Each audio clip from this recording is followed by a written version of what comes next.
നമ്മുടെ ജീവിതത്തിലെ ഏറ്റവും വലിയ ടെസ്റ്റ്, ഏറ്റവും വലിയ പരീക്ഷ, ശ്രദ്ധിച്ച് കേൾക്കണേ, നമ്മുടെ ജീവിതത്തിലെ ഏറ്റവും വലിയ ടെസ്റ്റിംഗ് എന്ന് പറയുന്നത് ഒന്നുമില്ലാത്ത നമ്മുടെ അവസ്ഥയിലല്ല. ഏറ്റവും വലിയ ടെസ്റ്റിംഗ് നടക്കുന്നത് എല്ലാം ഉള്ളപ്പോഴാണ്. ഒന്നുമില്ലാത്ത അവസ്ഥയിൽ നമ്മെ ടെസ്റ്റ് ചെയ്താൽ നമ്മൾ പറയും, കർത്താവേ എനിക്കുള്ള എല്ലാം അങ്ങേക്ക്, എൻ്റെതെല്ലാം നിനക്ക് തരുന്നു, ഒന്നുമില്ലല്ലോ, എല്ലാം നിൻ്റേതാണ്, നീ തന്നെയാണ് എൻ്റെ എല്ലാം. എന്നാൽ ഇവിടെ അതല്ല.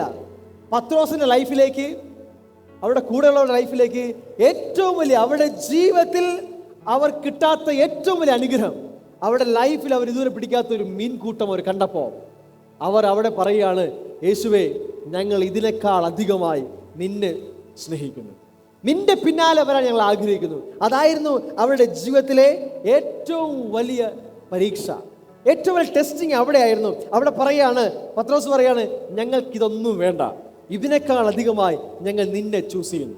നമ്മുടെ ജീവിതത്തിലെ ഏറ്റവും വലിയ ടെസ്റ്റിംഗ് ഇതാണ് പ്രിയരെ. എല്ലാം ഉണ്ടാകുമ്പോൾ, നന്മകൾ ഉണ്ടാകുമ്പോൾ, വിജയം ഉണ്ടാകുമ്പോൾ, അനുഗ്രഹം ഉണ്ടാകുമ്പോൾ നമ്മൾ ആരെ നോക്കുന്നു, ആരിൽ നമ്മൾ ആശ്രയിക്കുന്നു, ആരെ നമ്മൾ സ്നേഹിക്കുന്നു. ഒന്നുമില്ലാത്ത കണ്ണുനീരവസ്ഥയിൽ പലപ്പോഴും നമ്മൾ ആരാധനയ്ക്ക് പോയി പ്രാർത്ഥിക്കും, ദൈവത്തെ സ്നേഹിക്കും, ആരാധിക്കും.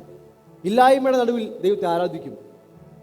കുറവുകളുടെയും പരാജയത്തിന്റെ നടുവിലൊക്കെ ദൈവത്തെ നമുക്ക് വേണം. പക്ഷെ ദൈവം നോക്കുന്നത് ഇതൊന്നും സമയത്തല്ല. നിന്റെ അനുഗ്രഹത്തിന്റെ സമയത്ത്, സന്തോഷത്തിന്റെ സമയത്ത്, ഓവർഫ്ലോ ചെയ്ത് നീ കവിഞ്ഞൊഴുകുന്ന സമയത്ത് നീ ആരെയാണ് നോക്കുന്നേ?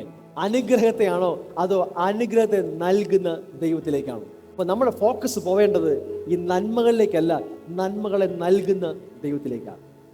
അവിടെയാണ് നമ്മുടെ ഹൃദയം ടെസ്റ്റ് ചെയ്യപ്പെടുന്നത്. നമ്മുടെ ഹൃദയത്തിനകത്ത് എന്തുണ്ടെന്ന് അറിയണമെങ്കിൽ നമ്മളെ അനുഗ്രഹിച്ചാൽ മതി. ദൈവത്തിന് നന്നായിട്ട് അറിയാം. നമ്മെ കഷ്ടപ്പെടുത്തിയാലല്ല, സാത്താൻ കഷ്ടപ്പെടുത്തുമായിരിക്കും. പക്ഷേ ദൈവം നമുക്ക് അനുഗ്രഹം മാത്രം നൽകുന്നവനാണ്. അവൻ നന്മ മാത്രം തരുന്നവനാണ്. ദൈവം പരീക്ഷിക്കുന്നത് എങ്ങനെയാ? അവൻ നന്മകളിലൂടെ പരീക്ഷിക്കുന്നത്, അനുഗ്രഹങ്ങളിലൂടെ പരീക്ഷിക്കുന്നത്. നമ്മെ അങ്ങ് അനുഗ്രഹിക്കുകയാണ്. അബ്രഹാമിനെ ദൈവം അനുഗ്രഹിച്ചു, ദാവീദിനെ അനുഗ്രഹിച്ചു, ശലോമോനെ അനുഗ്രഹിച്ചു.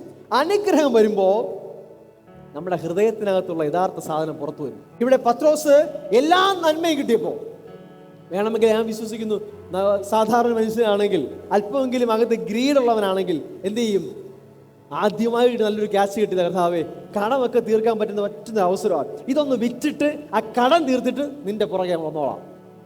ഞാൻ ചിലപ്പോൾ അങ്ങനെ പറഞ്ഞേനെ, കർത്താവേ ഇത് നല്ലൊരു അവസരമാണ്, താങ്ക് യു, നല്ല ഒരു ക്യാച്ച് കിട്ടി, ഇത് വിറ്റ് കടമൊക്കെ തീർത്തിട്ട് പുറകെ വരാം. ഇവരൊന്നും നോക്കിയില്ല.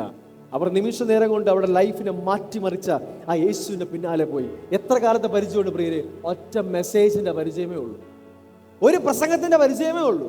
പക്ഷേ ആ അത്ഭുതം അവരുടെ ജീവിതത്തിനകത്ത് എന്തൊക്കെയോ മാറ്റങ്ങളെ വരുത്തി. അവർക്ക് മനസ്സിലാക്കി കൊടുത്തു, ഈ കടലിനകത്തുള്ള മത്സ്യങ്ങളെ കൂട്ടി വരുത്തുവാൻ കഴിഞ്ഞവൻ, അവയെ വിളിച്ചു കൂട്ടുവാൻ കഴിഞ്ഞവൻ, അവൻ സാധാരണക്കാരനല്ല, അവൻ എൻ്റെ ജീവിതത്തിൽ അസാധാരണ കാര്യങ്ങളെ ചെയ്യുവാനായി കഴിയും. പത്രോസിന് മനസ്സിലായി. ശിഷ്യന്മാർ പറയുന്നുണ്ട്, കർത്താവേ അങ്ങേ വിട്ട് ഞങ്ങൾ എവിടെ പോകാൻ? നിത്യജീവന്റെ മൊഴികൾ അങ്ങിലാണ്, വേറെ എവിടെ ഞങ്ങൾ പോയിട്ട് കാര്യമില്ല. ഹല്ലേലൂയ. പത്രോസ് നല്ല ബോധ്യമായി. കാരണം കഴിഞ്ഞ രാത്രിയിൽ ഞങ്ങൾ അരിച്ചു പെറുക്കി ഒന്നും കിട്ടിയില്ല. ഞങ്ങൾക്കറിയാം ഇവിടെ ഒന്നുമില്ല, ഇവിടെ ഇല്ലായിരുന്നു. പക്ഷെ ഇല്ലാത്തതിനെ വിളിച്ചു കൂട്ടി സൃഷ്ടിച്ച് ഞങ്ങൾ പോലും കാണാത്ത പെരുത്ത മീൻകൂട്ടത്തെ ഞങ്ങളുടെ വലയിലേക്ക് കൊണ്ടുവരാൻ കഴിഞ്ഞിട്ടുണ്ടെങ്കിൽ നിങ്ങൾക്കറിയാം, ഞങ്ങളുടെ ജീവിതത്തെ ഇതുപോലെ പണിയുവാൻ, വലിച്ചു കൂട്ടിയെടുത്ത് പുതുതാക്കി മാറ്റാൻ കഴിയുന്ന ഒരുവനാണ് ഇവന്റെ പിന്നാലെ പോളാം. ഹല്ലേലൂയ. പ്രിയരെ, നമ്മൾ ശരിയാക്കി എത്ര ശരിയാക്കും? ഞാൻ നേരത്തെ പറഞ്ഞ പോലെ നമ്മൾ വിറ്റ് കടം വീട്ടി എത്ര വീട്ടും? നമ്മൾ ശരിയാക്കിയാൽ എന്തൊക്കെ ശരിയാക്കും?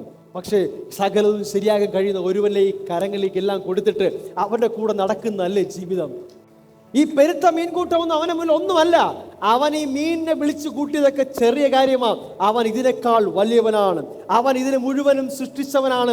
അവൻ ഈ വെള്ളങ്ങളെ മുഴുവൻ കൈക്കുൾ ഒതുക്കിയിരിക്കുന്നവനാണ്. അവൻ ഇതൊരു സാമ്പിൾ ഡോസ് മാത്രമാണ്. എനിക്കിതല്ല വലുത്, അവനാണ് വലുത്.